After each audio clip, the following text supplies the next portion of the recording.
Hello, everybody. Uh, huh? Can you hear me? Um, okay. How can I change the microphone?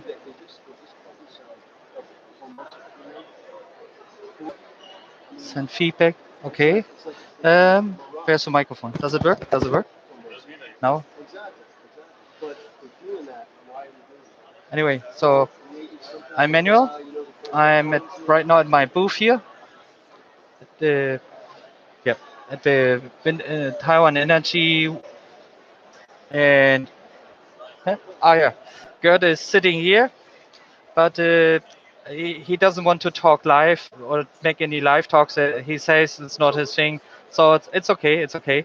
So if he doesn't want to, his choice, his freedom. Today is the second day. Yeah, a lot of developer booths.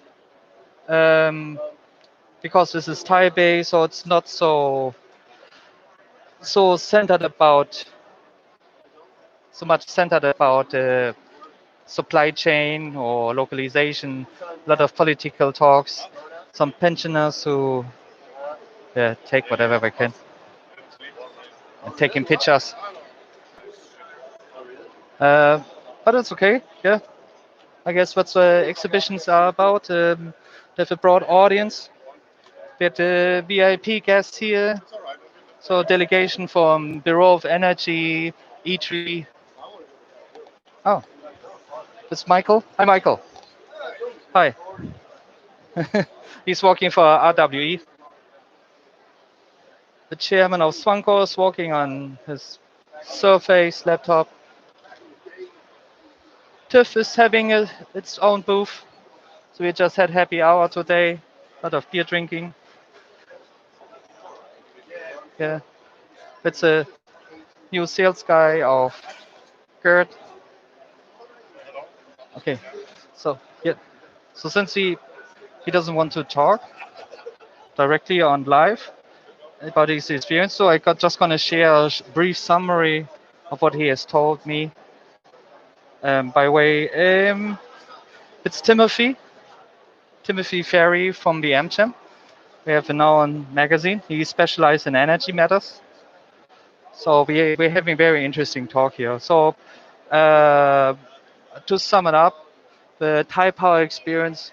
Well, Thai Power is under very strong pressure to localize. So there were a lot of local players who said they can do it. So everybody got a chance, just like Formosa One, to do it. Uh, so lucky we got him and his team. He has two Taiwanese guys he hired at the time. Now he says he has four. Now the sales guy he hired directly at the exhibition here. So five. He's expanding. And yes, everything had to be imported. You had to install every single piece. Um, and write reports. So he literally in 3 months had to do every single step of the way. Um, use his experiences onshore, offshore. Well, as he says, it's not rocket science. He's used to it, and like the experience on the vessel was interesting too. You know, was like Yananul and Helma were walking on it. So he says next time we're gonna come back, it will even be better equipped based on the experience we collected with Thai Power. And yes, so big problem is that Taiwan there is simply no human resources. Nobody really is interested in the industry, and it's just so infant status. So it's really hard to do anything offshore here. There are also various regulations by the government, which are either incomplete or half complete. And um, was 3 hours talk. So we are still sitting here and talking and talking and talking. Uh, Very positive experience. to learn the pioneer time here of the offshore wind industry. Yeah, so I, I'm I know everybody is looking at the big booths here for the developers. I think Orsted got the biggest. Long has a big booth too. RWE definitely huge, very huge. Donald Trump would like it.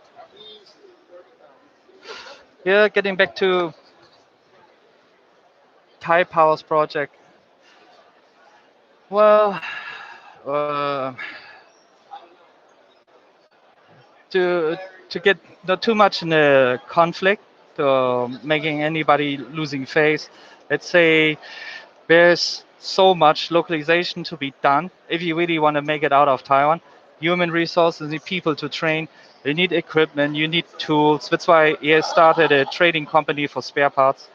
There's everything.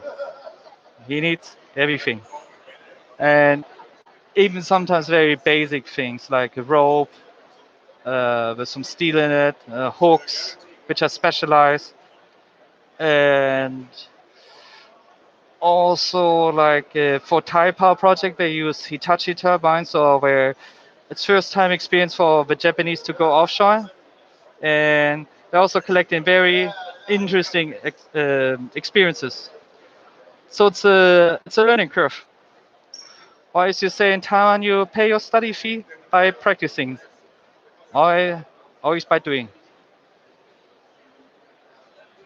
Yeah. So no matter what you read in the news, what you heard in the news, but it's already localized. It's already here in Taiwan. Actually, if you consider the number of the projects and how big the projects are, there's so much not yet in Taiwan. Yes, we're developers, and the EPCIs have offices here, but aside from that, manpower, human resources, of course, a big issue, but also equipment, assets, know-how. Literally everything has to come from Europe. Sorry for getting sweaty. It's just I have to wear a mask. There was a guy passing by threatening if you don't wear a mask, you have to pay a fine of at least $1,000. I don't want to pay $1,000 for not wearing a face mask. And yeah, that's it basically for now. So it's sorry, it's very noisy, and I somehow cannot connect my headphone, so I have to be close, very close to the microphone. There was people passing by and talking, and yep, I at least they stop the announcements through the loudspeaker, and the shows sometimes they have shows too a little bit stressful, too much going on at the same time. But yeah, I'm happy to catch up with a lot of people here in Taipei, to revisit or get revisited by people, to keep the connections, um, build new relations, and so on. Yeah. So you see the wind section, that's actually just this part here. So if you didn't come to Taiwan just for this exhibition, you haven't missed anything. There's not much you missed here. Yeah.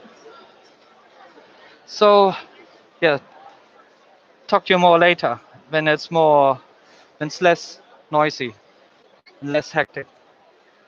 Wish you all the best. Take care.